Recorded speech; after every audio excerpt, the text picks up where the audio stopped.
So a whole another hour, right? Yup. I'm gonna kick a little bit more. Okay. I'm gonna see pineapple first. Can I come in real quick?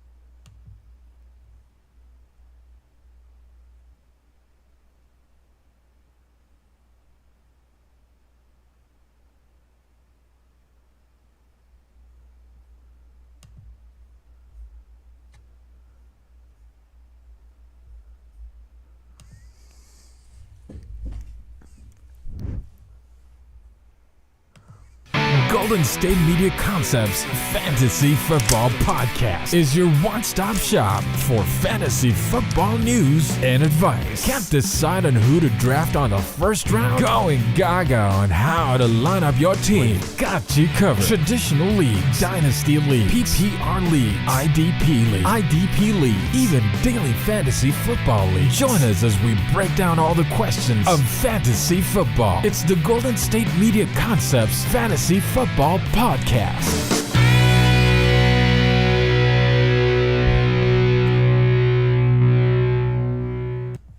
What is good, everybody? We are back for another episode of the GSMC Fantasy Football Podcast. My name is Austin. I am your host. As always, we are brought to you by the GSMC Sports Network, usually going live at 7 p.m. Mountain Time. But apparently, I don't know how to plug my microphone in to my computer, so had a fully wasted episode. We are back though. We are right here. I'm going to give you all that exact same episode. I do this for y'all, so if you're liking the content, go ahead and like and subscribe and tap in with the channel. Make sure to interact with it. If y'all want to drop a tip, you can do that there at streamelements.com/gsmcsportsnetwork/tip. If you are so inclined, we always appreciate any support that y'all give to the show. And then make sure you're also checking out the Patreon segments. I'm always bringing you two a day, Monday through Friday. Every single weekday I will be on there, and the link is in the not the description. Yeah, the link is in the description for the Patreon segments. But guys, yeah, we had a pretty crazy week 6 of fantasy football. I'm going to be going over my running back winners and losers because we went over the quarterbacks and wide receivers last week. I'm going to save the tight ends for the Patreon. So if you want to check out the tight end winners and losers, you can do that over there. And then we're going to also be going over, after the running back winners and losers, the injury report, and then finally the waiver report, guys that I like on the waiver that I think you guys should grab if you are desperate. We're mainly going to be talking like 10 to 12 team fantasy leagues for the waiver report. But without further ado, let's go ahead and get into my running back winners. Sneak peek. Joe Mixon will end up in the running back loser category. Absolutely.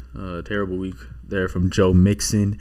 But talking about winners, positivity, uplifting vibes, all that stuff. Raheem Mostert. Another great game from Raheem the Dream Mostert.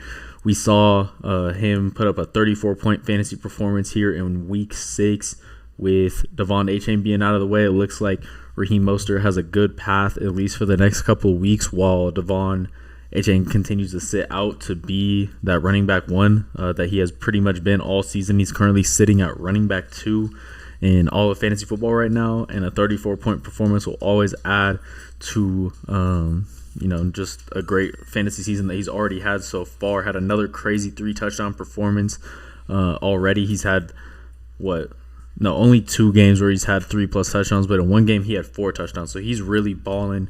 He had a crazy hurdle right there, right next to the end zone. Almost got into the end zone after literally jumping over another human on the defense. Definitely crazy. Raheem definitely more of a speed back.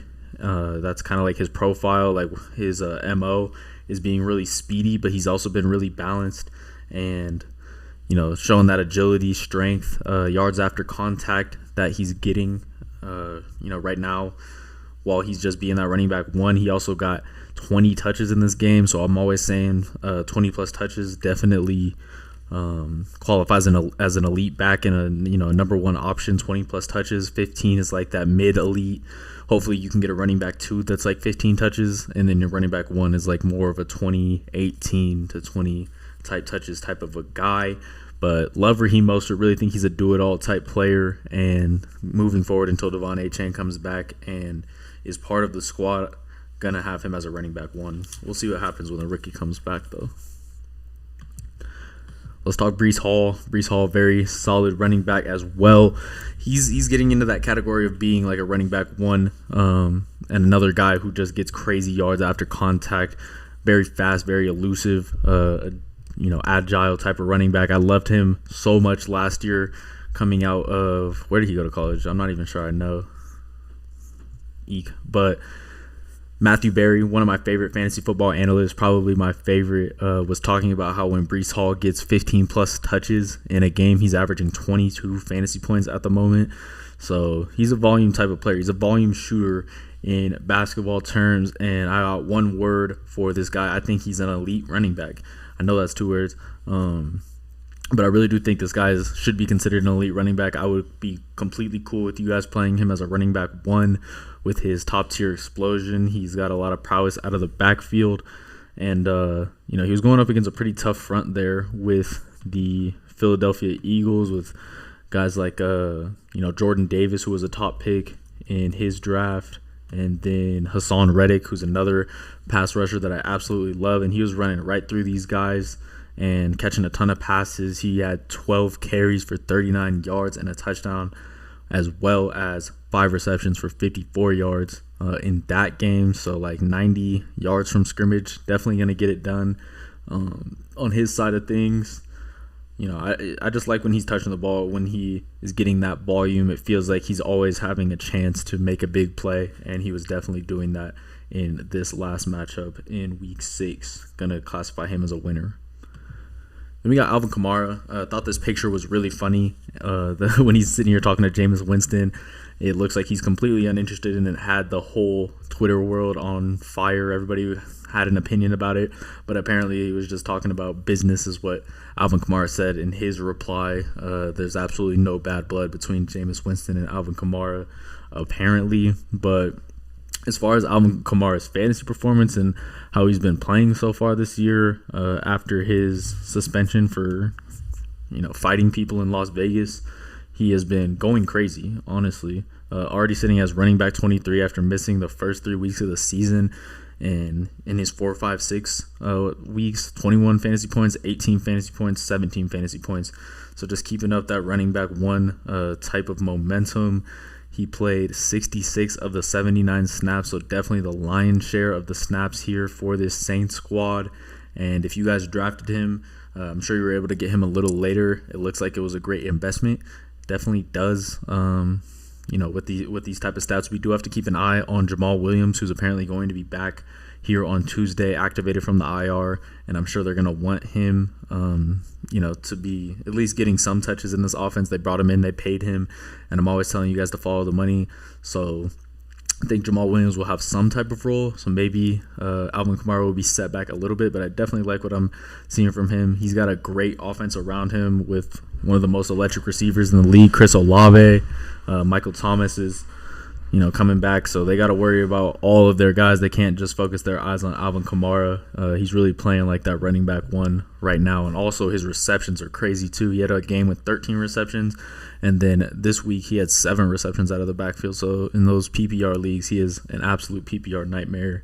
Going to classify Alvin Kamara as a running back one here in week 6. Then we got to talk about Kenneth Walker. Man, Kenneth Walker is a guy that I really like, and as I'm talking about running backs, guys that I'm always targeting are going to be those second-year guys that, got their experience in year one and, witness the NFL contact, witness what, the speed of the league, is going to be. And then going into that running back 2 season, especially if they had a solid rookie season, I really like targeting these guys, and Ken Walker fits that mold perfectly.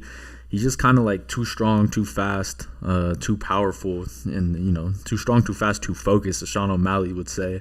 When he's out there on the field, he's a touchdown hunter, 6 touchdowns in 5 games played. I know it's week 6, but the Seattle Seahawks already had their bye, and Ken Walker averaging 18 fantasy points already this season, sitting as running back 10, and someone that I'm cool as starting as your running back 1. If you're able to have him as your running back 2, I think he might be the most solid running back 2 in the entire league right now.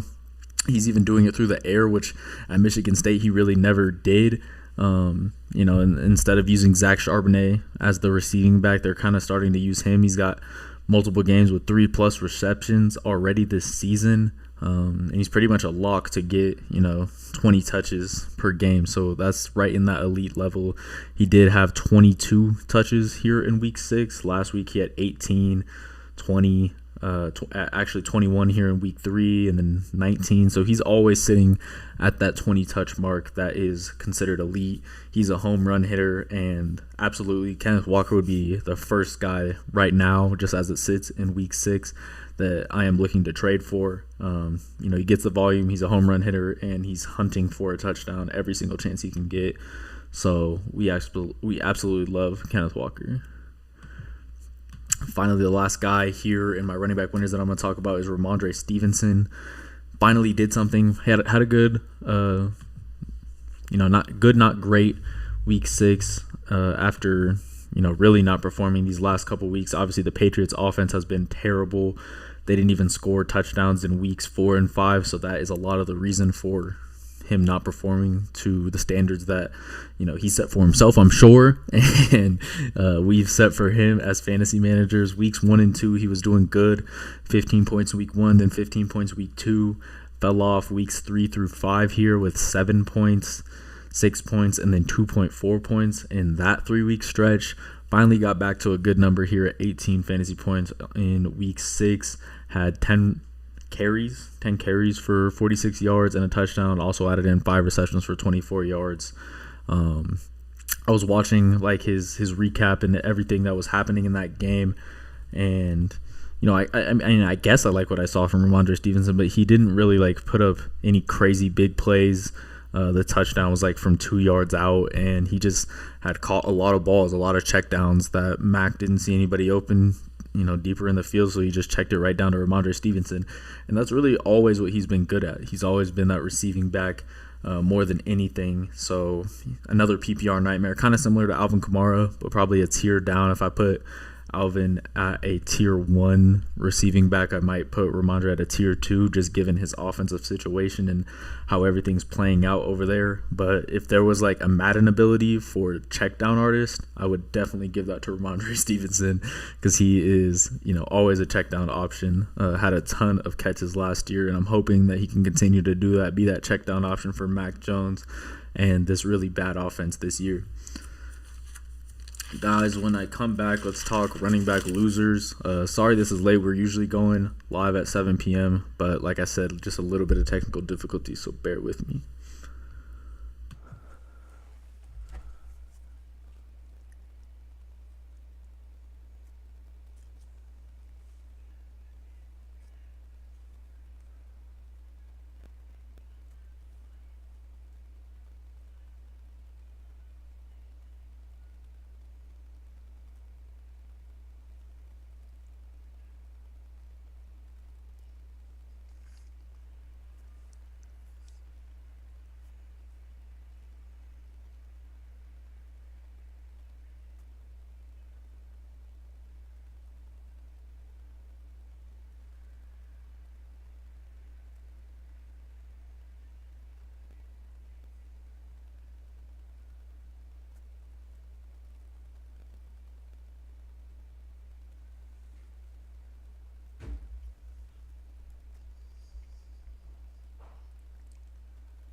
How we doing, ladies and gentlemen? We are back. Let's go ahead and talk about my running back losers here. I'd be remiss if I didn't tell you guys to go check out the Patreon. Y'all gotta do that. Link is in the description. I'm doing 2 extra segments every single day, working hard for y'all, so make sure you check it out. If you want to drop a tip, you can do it right there on the little moving thing on the screen. But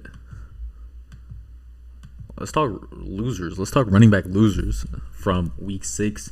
Definitely got some guys that didn't perform to the standards that we as fantasy managers have set for them. And I don't know why I used this picture. I didn't even realize that I used this picture, truthfully.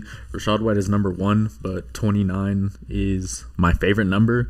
So we'll just keep it up there. It's all good. Rachaad White, though, in week 6, coming off a bye, we usually like targeting these players off the bye, thinking that they got their stuff together as a team in their bye week. Then Rachaad White does not do that here in week 6. He only had 7 carries for 26 yards on the ground and then added in 3 receptions for 12 yards through the air. I'm just going to preface with saying I still want you guys to believe in Rachaad White. I still think that he is a very solid running back, very elusive, very shifty, and also very powerful.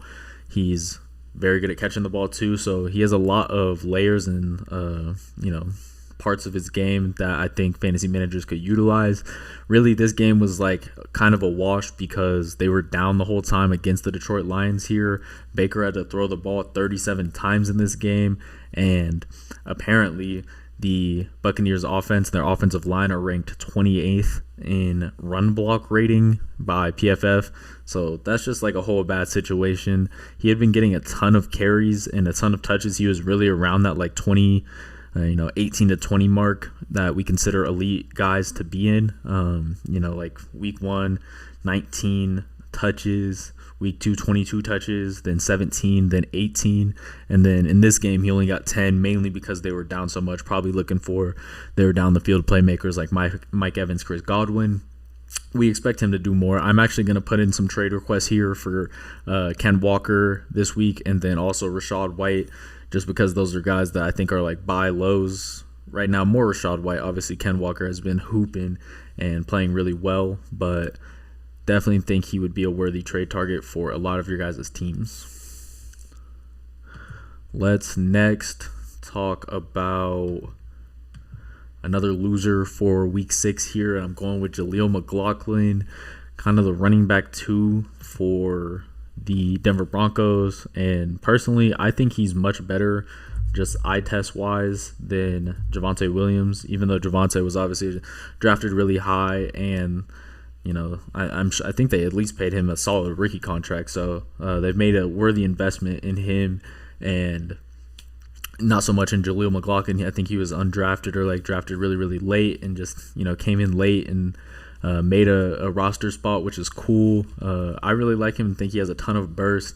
He did actually play more snaps here in week 6 than Javonte Williams, with 21 out of the 52 snaps, and Javonte only played 18 of those 52 snaps, but Jaleel only got 7 carries, whereas Javonte Williams got 10 carries in this game.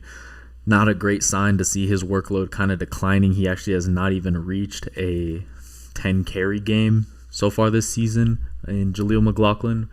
But, Javonte Williams is still working back from that hip flexor issue. So I imagine once he gets to that full speed, he'll be getting the full workload, and Jaleel will kind of just be that third down back type of guy. So I think for moving forward from right now, Jaleel's just going to be a bench type of player. I think it's okay to still have him on your roster if he ever gets activated, or if, Lord willing, this doesn't happen, but Javonte Williams' hip flexor gets, re-injured or something like that. I think he is, a very talented guy. And if he had that, 20 touches per game type of mentality from his coaches, then I could see him being great. But for right now, going to have to stick him on the bench and stick him in the losers list for this week 6 going into week 7. Then we got to talk about this situation. This is my least favorite situation in the entire league. Me and Arthur Smith, coach of the Atlanta Falcons, have a problem officially. We officially are beefing, and there's a personal vendetta there because he's got one of the most talented running backs that I've ever seen generationally. I think in the last 10 years, I don't know if I've seen a more talented running back than Bijan Robinson. I think Bijan is more talented than Saquon Barkley coming out, and pretty much every other running back candidate. Way more talented than Zeke in college and going into his first year. It's not even close, and they're not even giving Bijan a full workload.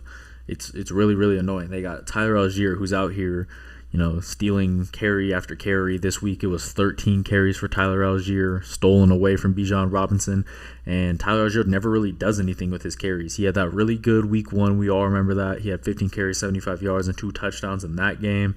I actually finished with 18 total touches in week 1 with the 2 touchdowns. So obviously they were believing in him a lot. Then came back 16 touches the next game.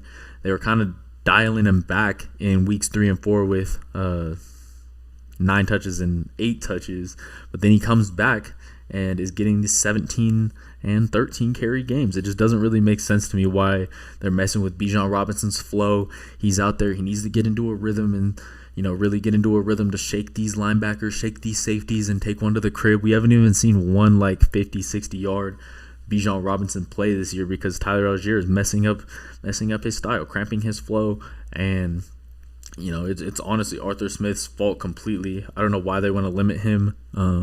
Apparently, I was looking into it, and they were saying that they're really playing the long game with Bijan Robinson. Obviously, they made an investment in him, whatever, and they're more liking the longevity route of him. But it's weird, even into the fourth quarter when it's winning time, I'm still for some reason seeing Tyler Algier out there getting a ton of carries and getting all this work when Bijan Robinson is literally one of the most talented running backs we've seen in the past 10 to 25 years. So I'm not liking that. Very mad at Arthur Smith personally, and that whole situation is really bad.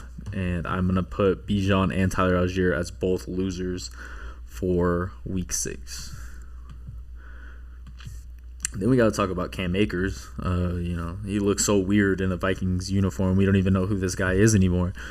He pretty much has done nothing here for this Viking squad, and I have to imagine it's because he's not up to date with everything that's going on in the offense at this point. They would rather go with Alexander Mattison, someone who is much less talented in my opinion and just, much less apt to play that starting running back position than Cam Akers. Cam only played 9 of the 57 snaps that they had here in week 6, where they were honestly struggling on offense and struggling in their run game. It was a whole bad situation. Their offense really couldn't get moving. Kirk Cousins looked really bad, and they kind of look lost out there without Justin Jefferson. So we'll see how that continues to develop. Somehow they were able to pull out this win, mostly because the Bears had to go with the backup quarterback after Justin Fields got hurt.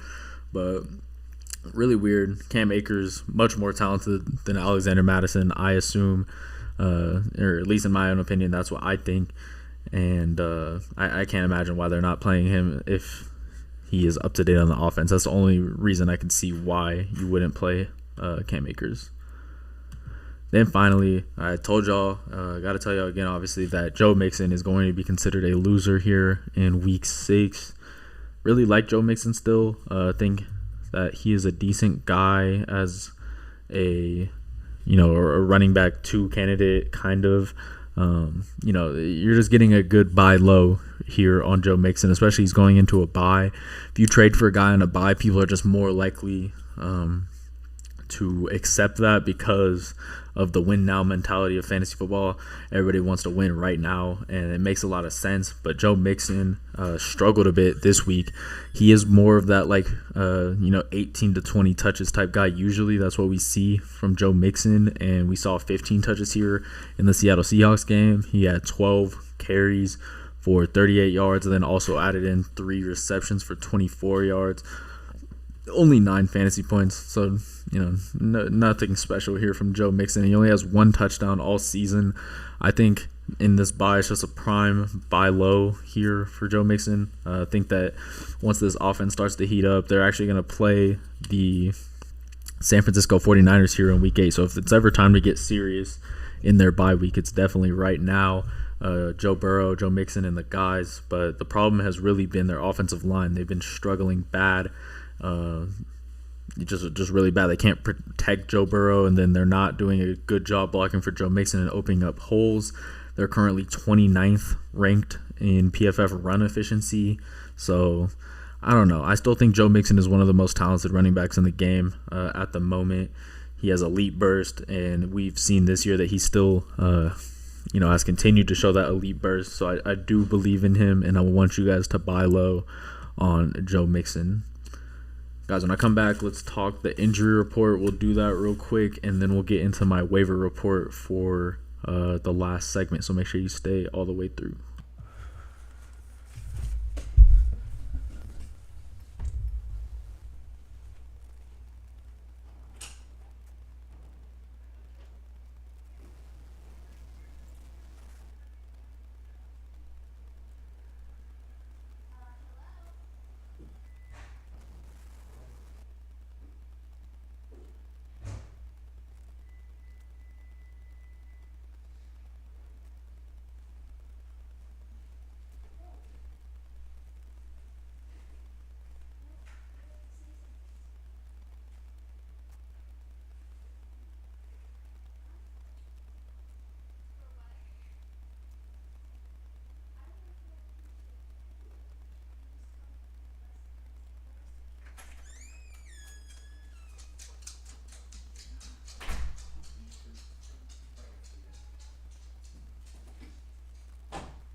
What's good, everybody? Hope everybody's doing well here on this, Tuesday night? Yes, ma'am. GSMC podcast. We're usually going live here at 7 p.m. We had some technical difficulties today, so we are going live a little bit later. But today, let's go over this injury report here in segment 3. After, we're going to go into the waiver report, where I'm giving you guys in like 10 to 12 team fantasy leagues that I'm liking, that I think are reasonable to pick up this week. I know a lot of people's teams are going through injuries, so I'm here to tell you who the main people are that you should be targeting to pick up here in segment 4. But we got to start with the injury report, so we're up to date. We know what's going on, and let's start right here with James Conner. Obviously, James Conner last week got put on the injury reserve. He was on there with the knee injury, and his backups, Keontae Ingram and Amari DeMarcado, were going to be the people to come through for him. But Amari DeMarcado really got no time this week. We actually saw Keontae Ingram, who came in to the game with a neck injury. He took the lion's share of the carries, which is extremely sad for Amari DeMarcado owners. We'll have to keep following that situation. Kyler Murray is still out, and he's still on the physically unable to perform list, but apparently he will be back at some point, hopefully, on September 30th, which was 17 days ago. They were saying that he's weeks away, so there hasn't been another update, but definitely want to keep eyes on Kyler Murray. He's the future of that Cardinals franchise for sure. We got Josh Allen, Josh Allen currently dealing with a shoulder injury. He's considered day-to-day at the moment. That's what head coach Sean McDermott said. So we'll definitely keep an eye on Josh Allen, but I know that he's a tough, strong kid, and he doesn't really want to miss any games. So I would expect him to be playing here in this next week. Dalton Kincaid got a concussion in this last game, so he's going to have to go through concussion protocol. Keep an eye on that. Miles Sanders is currently listed as out with no designation here on the ESPN site, so that's kind of interesting. He's a guy that's playing running back 2 for a lot of people. Also, Rashawn Johnson is listed as questionable, but we're expecting him to play apparently this week.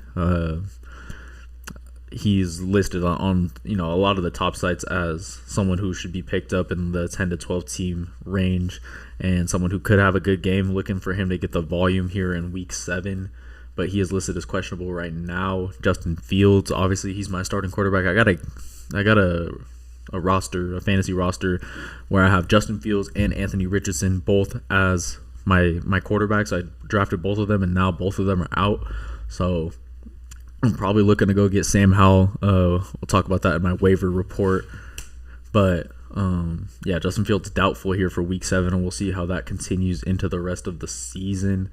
Deshaun Watson had that shoulder contusion, and apparently he's gonna be coming back. He's listed as questionable right now, so we'll see what continues to happen. But I know that he almost played there in week 6, so I am expecting him more here for week 7 moving forward. Then we got Samaje Perine, who played a little bit here in that Thursday night game that they had against the Kansas City Chiefs, and he sustained a leg/knee injury in this one, so he's questionable at the moment. I know a lot of people are using him as their flex options.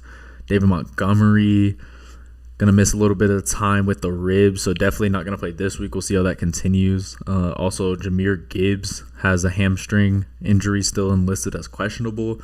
Apparently, he's trending towards playing Sunday against the Ravens, so that's good news for Jahmyr Gibbs owners. Maybe we'll get finally a day where Jahmyr Gibbs gets a full workload. I know a lot of people are waiting for that, and he hasn't even scored his first touchdown yet, which is crazy. Then we got Aaron Jones, still listed as questionable here. I know he's got that hamstring injury that he's been dealing with, and there's really no notable comments or updates that we've seen, just that he hasn't played in multiple weeks after popping out in week 1. We got Tank Dell out with no designation that I'm seeing here on ESPN, but he's not going to play here in week 7. Anthony Richardson, like I was just talking about, probably done for the season with the shoulder injury. Apparently it was like a sprained AC joint. Originally I thought that was just what like Derek Carr had, that he came back in literally 1 week, but they're shutting Anthony Richardson down already early into the season. Then we got Zay Jones, a non-participant in Tuesday practice with the knee injury. We really hate to see that when such a hard-working guy. Zay Jones is really regarded as one of the hardest working players in the league. So when a really hard worker is not able to play that or not able to practice, that's usually a really bad sign, because those type of guys really want to be out there. So I wouldn't be expecting a guy like Zay Jones to play, but we'll monitor that situation. Trevor Lawrence sustained an injury in the fourth quarter of his game here in week 6, and he was a limited participant in practice. But apparently they're very optimistic that he'll play on the short week. The Jacksonville Jaguars will take on the New Orleans Saints here in Thursday Night Football. And apparently Doug Peterson and the guys are expecting Trevor Lawrence to play. So that's definitely a good sign over there. Then we got Justin Watson, Justin Watson has been so solid there for the Chiefs. He's like the only guy that catches any deep balls anymore from Patrick Mahomes. But apparently... he's not ruled out. Justin Watson's not ruled out right now, but he dislocated his elbow in week 6. They're going to play against the Chargers in week 7, and I'm sure Pat will be looking to hit these guys deep, and they're going to need their best deep threat. So we'll see if he's able to come back from a dislocated elbow. That's pretty scary. Then we got Jimmy Garoppolo. He's going to undergo some tests with the back injury that he had in the win versus the Patriots that they had on Sunday. Hopefully we don't have to see Aiden O'Connell again, because last time we did, it was very, very bad. But that's definitely a possibility with Jimmy being injured here with the back. We got Kyron Williams going to miss at least this game here with a sprained ankle in Week 7 versus the Steelers. His backup is also going to miss some time here with the sprained PCL. Ronnie Rivers going to miss 4 to 5 weeks with that. And basically in the next segment, I'm going to be talking about how we should look to capitalize on the injuries in the Rams backfield. So definitely stay with me for the 4th segment. But still going through some injuries here. Juju Smith-Schuster is going to be injured. He's questionable. Doesn't really matter. He's like the 4th or 5th best pass catcher on the New England Patriots anyway. Jamal Williams, former touchdown leader last year with like 16 or 17 touchdowns. He's going to return to action here after he had been dealing with the hamstring injury. He's going to be returned from the injured reserve here today, actually.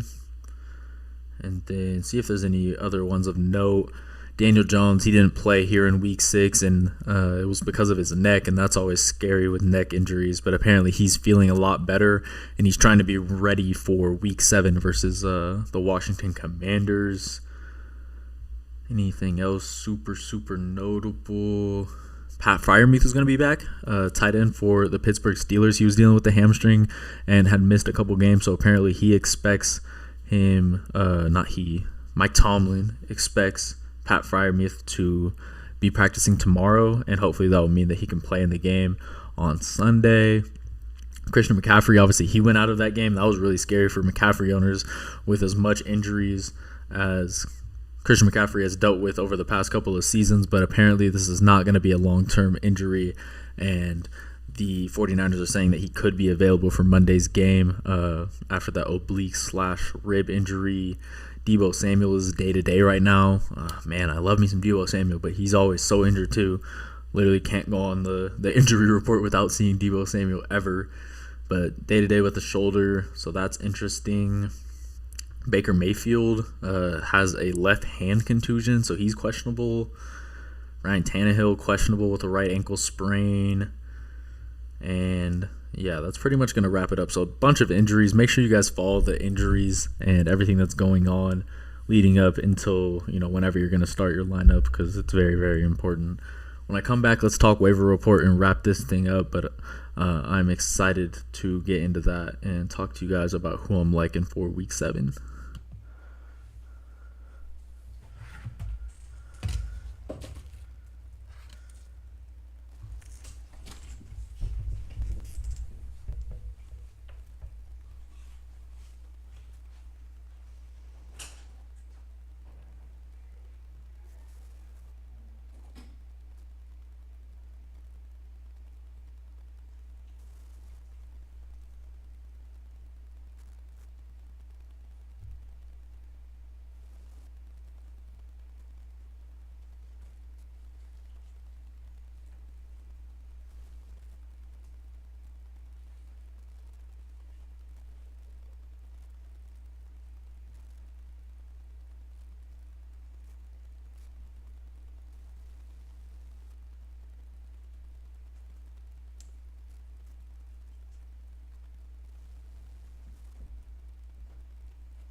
What's going on, everybody? Austin with the GSMC Fantasy Football Podcast here with you again. We're going to get the audio only up here soon. So anybody who's joining audio only, I would love you guys to come and watch the YouTube. If you just like the visuals, we got some moving things on the screen. It's all pretty, and I got some grass behind me. Yeah, we're killing it over here at GSMC, man. If y'all want to support the show, donate. streamelements.com/GSMCsportsnetwork/tip is where you can do that. I do 2 extra segments over on the Patreon every single day, every single weekday. So if you guys want to come check those out, I would love to see you guys in there. But let's go ahead and get into this waiver report. And like I said, I'm mainly talking about 10 to 12 team leagues and everything that's going on with the waivers over there.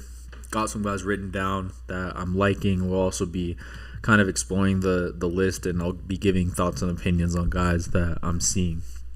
So first guy, kind of was talking about him last segment, Keontae Ingram, only rostered in 15% of ESPN leagues, which is pretty crazy, being that he's a starting running back. And I think just the news didn't really catch up. Everybody thought that Amari DiMercato was going to be the guy that was going to be getting the lion's share of the carries. It turned out to be Keontae Ingram, who they did have listed as their number one running back. So he's going to be a guy that if you're desperate at running back, desperate in your flex position, somebody who's going to be like that low-end, low-tier, 10 touches probably for this week until James Conner is able to come back from his injury. Keontae Ingram, decent option. You can put him at your running back too if you're real desperate, or your flex if you're just a little bit desperate. Then we got Josh Downs, only rostered in 27% of ESPN leagues, which is crazy because he's technically already worked his way into, in his rookie season, being the wide receiver 2 for the Colts. This is a very talented rookie out of North Carolina. I used to watch him all the time. Love Josh Downs, and he's been progressing so far throughout this season. I'm pretty sure he had a pretty crazy week 6, and Gardner Minshew seems to favor Michael Pittman first, and then second is going to be Josh Downs in that offense. So I'd like rostering him at least. Playing him in your flex position could be cool. He didn't go crazy this week, but had a good amount of targets, had 5 receptions, 21 yards, and a touchdown. So obviously the touchdown always going to boost the numbers up, but even last week, 15 points on 6 receptions for 97 yards. 2 weeks before that, 8 receptions, 57 yards on 12 targets, and that was also with Gardner Minshew playing. So he's going to have Gardner Minshew for the rest of the season. He's going to need some guys to rely on and lean on, and I think Josh Downs is going to be one of those people. So like picking him up. I was talking a little bit about Roschon Johnson, running back for the Chicago Bears, and I really do like his upside too. Just coming into the season, he's a rookie. I enjoyed what I saw from him and his college tape. Now he's in the NFL, getting his chance because Khalil Herbert is down and he's on the IR. So I'm assuming that Roschon should be getting the lion's share of the carries there. I like picking him up. Also like Kareem Hunt. Kareem Hunt, obviously, very dissimilar to the Cam Akers situation over there for Minnesota. And that whole bad situation where he doesn't know the offense. Kareem Hunt has played for this team for the last 3 years, so he definitely knows the offense. He knows what's going on. He knows all the plays, and I'm sure the coaches trust him to go out there and execute. So he's someone you definitely got to think of. Obviously, he's going to be sitting behind Jerome Ford, for the foreseeable future, unless he's somehow able to edge him out of that job. I don't think that's going to be the case, but maybe someone you can play at your flex position, running back too, if you're extra desperate. Zach Evans, we got to get into this Rams backfield basically. So it's really weird with Kyren Williams being out with his ankle and then Ronnie Rivers being out with his PCL injury. We're going to have we're going to have Zach Evans first and then Royce Freeman second, who's I believe is a former Bronco. Go Broncos, let's ride. And I think we're gonna like Zach Evans first. He's actually projected the most points from any flex position or running back here on my waiver wire. They're expecting 11 points out of him. This week 6, he got a little bit of work, only 4 carries for 10 yards, but apparently he's gonna be the featured back there for week 7. Royce Freeman's gonna make a little bit of an appearance too, so we don't know who's really going to do the most work, but we're thinking it's going to be Zach Evans. So if you're desperate at running back for this week or you have a bye, don't hate grabbing him up and using him as an option. I was telling you guys about Sam Howell a little bit. I had a bye week for Justin Herbert. I think that was last week. And then I just, grabbed Sam Howell off the waiver wire, stuck him right in, 26 fantasy points immediately. Very, very happy about that. I have Anthony Richardson and Justin Fields, so I think I'm going to need to go grab Sam Howell if at all possible. So I would tell you guys to do the same thing. He just gets a ton of volume. He throws the ball a lot. And he's got Eric Bieniemy as, the offensive coordinator for his team. So that they're going to be airing the ball out. Former Patrick Mahomes offensive coordinator. Then we got Michael Mayer. I think this guy might be one of the biggest picks that you could grab off of the waiver wire at the moment. He's big, strong, and fast. He's a rookie, and just off the eye test, I'm really liking what I'm seeing from him. If you're desperate at tight end or you have a bum out there who's not doing the work that needs to get done, I absolutely don't mind taking a little gamble, a little risk on Michael Mayer, seeing if he can get the job done for you. He was pretty much not featured early in the season at all. Literally at all. And then Green Bay in prime time, he had 2 receptions for 39 yards. I'm remembering one specifically on the right side of the field where he was just looking super athletic and fast when he caught that ball. And then I wasn't able to watch too much of this game, but in the New England Patriots game, he had 5 receptions for 75 yards where Devontae Adams really wasn't doing anything. Michael Mayer also got 6 targets that game. So, I'm liking the upside. Jimmy Garoppolo has pretty much always been reliant on his tight end position to, help him out, throughout his career. He loved George Kittle. He was constantly using George Kittle much more than Brock Purdy uses George Kittle. So for all those reasons, I'm high on Michael Mayer. He's young, fast, strong tight end like him. Also have Craig Reynolds and Elijah Mitchell written down here as potential running back options. We don't know the whole situation that's going on with, with how Jahmyr Gibbs is going to be used throughout, while David Montgomery serves his injury time. And he's really not, Jahmyr Gibbs really not like a run through the tackles type guy, a guy who wants to get beaten up by these big NFL guys. He's more content to, rush on the edge and then catch those balls. So Detroit Lions might be looking for a guy to fill that David Montgomery role, and that would be Craig Reynolds, who's up next for the job. And then the Elijah Mitchell, Jordan Mason situation, with possibly Christian McCaffrey may be missing some time.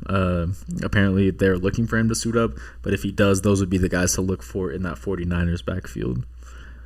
Guys, that's pretty much going to wrap it up. I appreciate y'all if you were tapping in. Make sure you guys like and subscribe and just interact with the channel. It all helps. If you want to check out the Patreon and get a couple extra segments of fantasy football in, you can absolutely do that. Link is in the description. But be back here tomorrow at 7 p.m. Mountain Time where we will be doing it all over again. See you guys later.